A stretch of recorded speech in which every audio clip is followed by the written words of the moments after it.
Hello friends, क्या latest update चल रहा है Maharashtra MBA CET admission process का, वो हम इस वीडियो में समझने वाले हैं। तो सबसे पहले आप लोगों ने फॉर्म फिलिंग किया था, जिसको हम कहते हैं कि online registration for the admission process, जिसका लास्ट डेट था 19 जुलाई को 5 बजे तक। ठीक है, आई बिलीव सबने कर लिया होगा। उसके बाद डॉक्यूमेंट वेरिफिकेशन था जो 20 जुलाई तक आपको करवाना था, एंड आई बिलीव वो भी आप लोगों ने करवा लिया होगा। एंड अब बात आती है मेरिट लिस्ट की। तो प्रोविजनल मेरिट लिस्ट होती है। ये प्रोविजनल मेरिट लिस्ट क्या होती है? प्रोविजनल मेरिट लिस्ट में जितने भी स्टूडेंट्स ने अप्लाई किया है और जितने भी स्टूडेंट्स के डॉक्यूमेंट सही हैं, ओके, या फिर माइनर माइनर उसमें करेक्शन की जरूरत है, तो वो सबका लिस्ट आ जाता है। ओके, तो ये लिस्ट आपको देखना है एंड इसके अंदर आपको चेक करना है कि क्या सारी चीजें सही है। और अगर आपको लग रहा है कि इसमें कुछ मिस्टेक है, कुछ करेक्शन है, तो it is your responsibility to edit it. Edit आप कब तक कर सकते हो? 23, 24, 25, 3 दिन का आपको समय मिलता है। 25 तारीख को 5 बजे तक ही है, तो इसका आपको ध्यान देना है। ओके, अब अगर आपको ये चेक करना है कि किस प्रकार से आपका प्रोविजनल मेरिट लिस्ट आपको देखना है, तो यहाँ पे आप देख सकते हो स्क्रीन पे मेरिट लिस्ट का ऑप्शन है। आपको यहाँ पे क्लिक करना है प्रोविजनल। यहाँ पे दो तरीके के ऑप्शन आपको देखने को मिल रहे हैं, एक प्रोविजनल और एक provisional merit non qualified candidate. तो पहले तो आपको प्रोविजनल में चेक कर लेना। यहाँ पे आपका एप्लीकेशन आईडी चेक करना है, डेट ऑफ बर्थ डालना है, एंटर करना है application ID, date of birth enter करना है और आपके सामने आ जाएगा आपका डिटेल्स। अगर यहाँ पे आपका डिटेल्स नहीं आ रहा, मतलब आपका डिटेल्स यहाँ पे देखने को मिलेगा।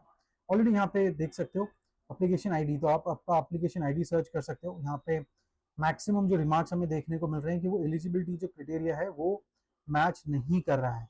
बट अगर आपका नाम इसके अंदर भी है प्रोविजनल मेरिट लिस्ट में, पर अगर कुछ रिमार्क है तो it is your responsibility to correct it. ठीक है, तो हम आगे बढ़ते हैं, आगे किस प्रकार से चीजें हैं।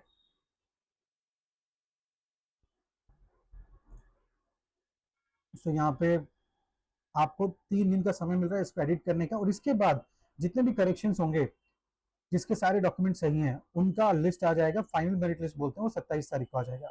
ओके, तो 27 तारीख की इंपॉर्टेंट डेट है, आप सबको याद रखनी है कि 27 तारीख को हमारा नाम इस फाइनल लिस्ट में होना ही चाहिए। ओके, इसके बाद एक सीट वाइज मैट्रिक्स आ जाता है कि कौन से कॉलेजेस में कितने सीट्स हैं। ओके, ये एक बेसिकली डिस्प्ले होता है। एंड इसके बाद अब आपका चालू हो जाता है कैपराउंड 1, जहाँ पे कॉलेजेस के ऑप्शंस आपको डालने होते हैं। तो 3 दिन का आपको यहाँ पे भी समय मिलेगा, 28, 29, 30, इस बीच में आप कॉलेजेस का ऑप्शन रख सकते हो। एंड एक अलॉटमेंट होगा जिसको बोलते हैं प्रोविजनल अलॉटमेंट, 2 तारीख। तो ये डेट बहुत इंपॉर्टेंट है क्योंकि इस दिन आपको एक कॉलेज मिलने वाला है। तो 2 तारीख को आपको कॉलेज मिलेगा एंड फिर आपको कॉलेजेस में जाना है। 3, 4, 5, 3 दिन का आपको यहाँ पे समय मिलेगा। इसमें भी आप देख सकते हो टाइमिंग लिखा हुआ है। इसके बीच में आप कॉलेज में जाके सारे डॉक्यूमेंट्स, ओके, ओरिजिनल डॉक्यूमेंट्स और फोटो कॉपीज, कॉलेजेस की फीस आपको पे करनी होती है एंड आपका एडमिशन वहां पे हो जाता है। ठीक है, एंड उसके बाद फिर कैपराउंड 2 होता है। तो कैपराउंड 2 का हम बाद में समझेंगे, बट फिलहाल अभी तक जो हमारे सामने चीजें हैं वो ये है कि कैपराउंड 1 चल रहा है। ओके, कॉलेज ऑप्शंस कब आ रहेगा? 28, 29, 30 के बीच में आएगा एंड हमें एक्सेप्ट करना पड़ता है 3, 4, 5 के बीच में, और इसी बीच में we need to visit the college. यहाँ पे आपको कॉलेज खुद विजिट करना पड़ता है, आप किसी को भेज नहीं सकते हो। Okay, with all the required document and the fees of the college. Fine, so thank you so much, all the best for your admission process. Round 2 का डिटेल्स यहाँ पे हमें देखने को मिल रहा है। ये उन बच्चों के लिए होगा जो अभी फिलहाल यहाँ पे अप्लाई नहीं कर पाए हैं, तो आप यहाँ पे अप्लाई कर सकते हैं। या फिर यहाँ पे कोई कॉलेज नहीं मिल रहा है या फिर ड्रीम कॉलेज नहीं मिल रहा है, आप कैपराउंड 2 में आना चाहते हो, जिसको हम बोलते हैं बेटरमेंट का। ओके, और फिर कैपराउंड 3 की भी डेट, तो कंप्लीट डेट यहाँ पे सीडी सेल ने रख दिया है।